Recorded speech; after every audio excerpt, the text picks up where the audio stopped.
Thank you, Mr. Toastmaster and Toastmasters and guests. So, in 2016, I found myself back in the UK after a few years abroad with this reverse culture shock, back in an office in London. New job, recruitment consultant, very salesy, very high pace, quite stressful. I didn't really know what I got myself into until I was in it.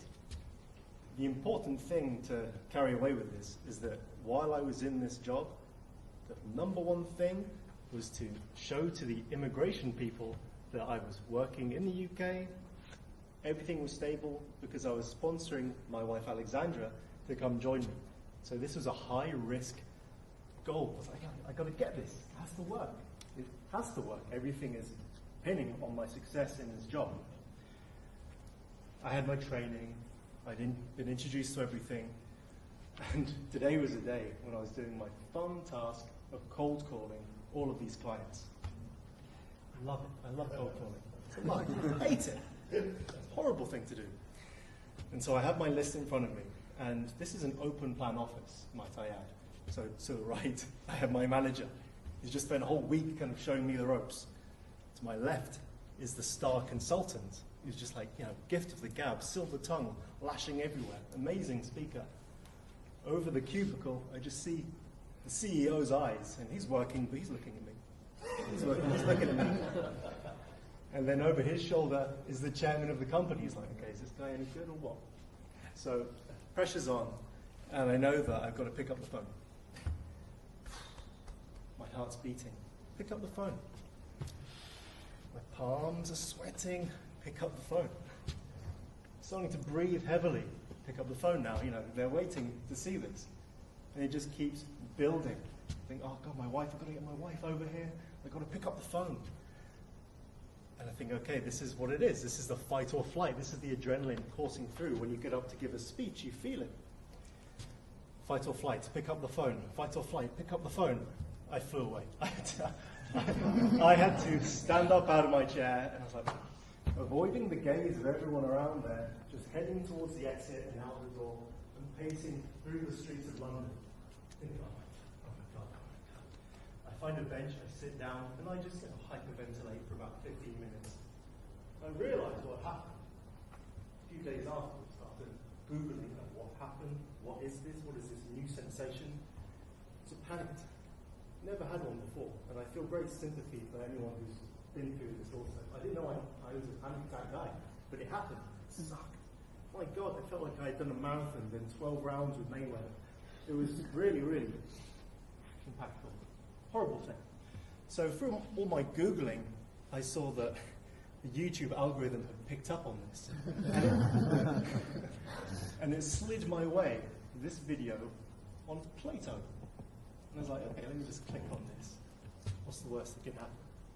And from this, it led me into this kind of love affair that I've had with philosophy since then.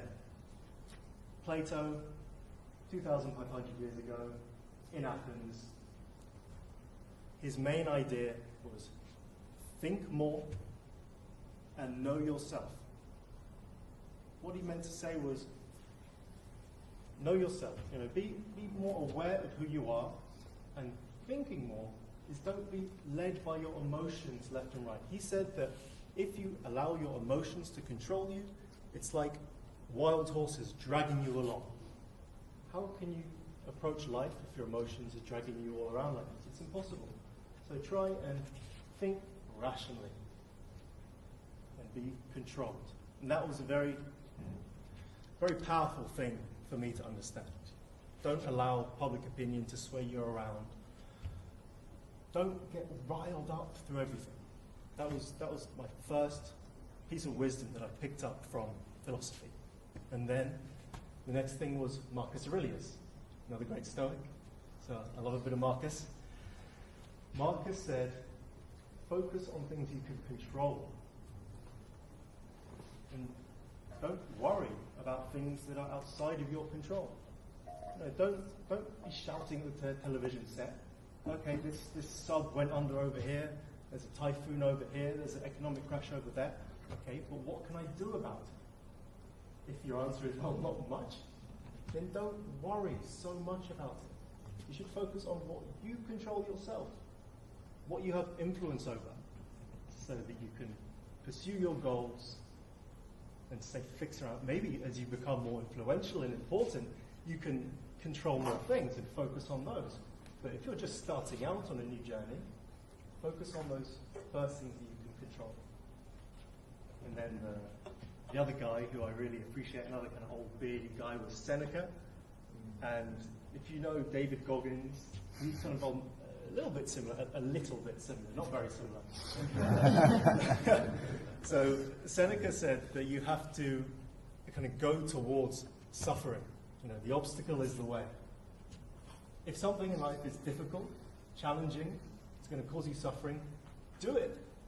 Because only through going through suffering can you find your strength. And you can also learn to appreciate the good things in life.